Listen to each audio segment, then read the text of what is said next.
I showed you this circuit in the previous video and asked which region do you think the diode is operating in. Let's notate the circuit and jump right into making all three assumptions. Let's try the forward assumption. If the diode is silicon, we can assume the voltage across it is 0.7 volts.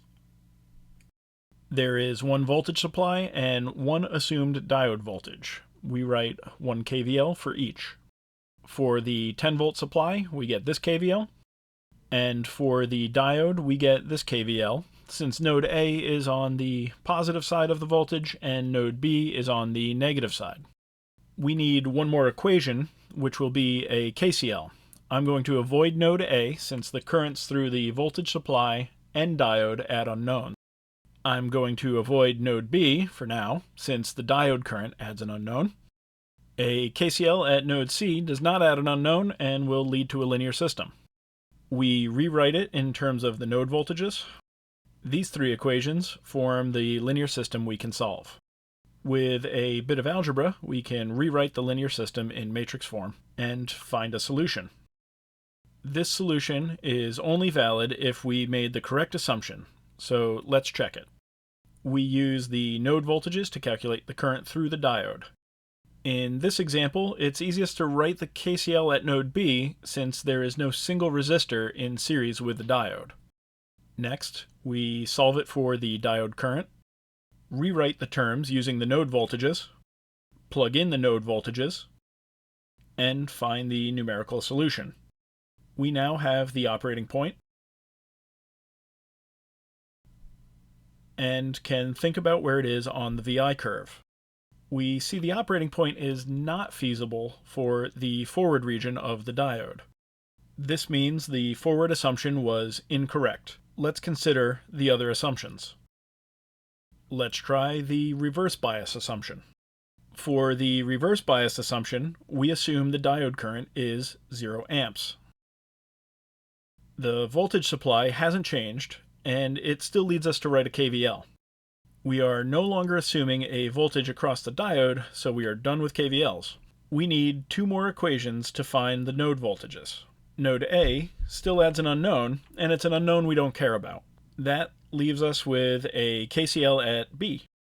The currents of the resistors are rewritten using Ohm's law, and the diode current is assumed to be 0. The other KCL we can write without adding an unknown is at node C, and is rewritten in terms of the node voltages like this.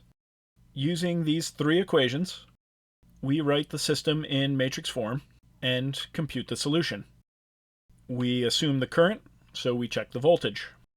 We find the diode voltage by writing the KVL across the diode, and calculating the numerical solution by plugging in the node voltages. We now have the operating point and can think about where it is on the VI curve. But we need a breakdown voltage to perform this check. Let's look at part of a data sheet to base this value on. In this case, a 1N914 diode. We don't know the current, so let's use the worst case. We can be confident that the diode is in the reverse region if the diode voltage is greater than negative 75 volts. Let's add the border values to the plot explicitly. We see the operating point is feasible for the reverse region of the diode. This means the reverse assumption was correct, but let's consider the last assumption to complete the example. Let's try the breakdown bias assumption. We'll use the same breakdown voltage we found in the datasheet, 75 volts. If you're consistent about polarity and current direction for the diode, we assume the value across the diode to be the negative of the breakdown voltage. The analysis from here is almost identical to the forward assumption, except for the assumed diode voltage. There is one voltage supply and one assumed diode voltage. We write 1 kVL for each. For the 10 volt supply, we get this kVL, and for the diode, we get this kVL. We need one more equation, which will be a KCL at node C, as we did for the forward assumption. Rewriting the KCL using the node voltages gives us this form, which gives us a linear system. With a bit of algebra, we can rewrite the linear system in matrix form and find a solution. This solution is only valid if we made the correct assumption, so let's check it. We use the node voltages to calculate the current through the diode. We write the KCL for node B as we did for the forward assumption, solve it for the diode current, rewrite it using the node voltages, plug in numerical values for the node voltages, and calculate the numerical solution.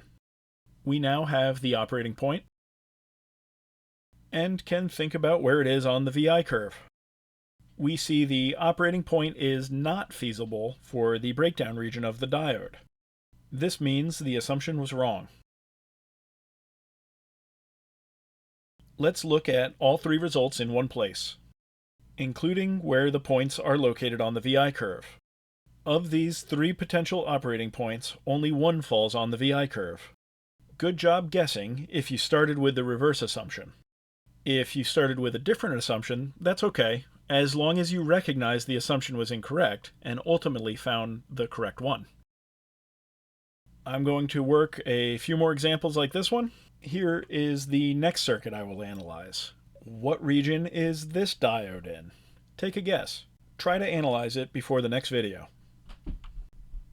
Until then, stay tuned and good luck.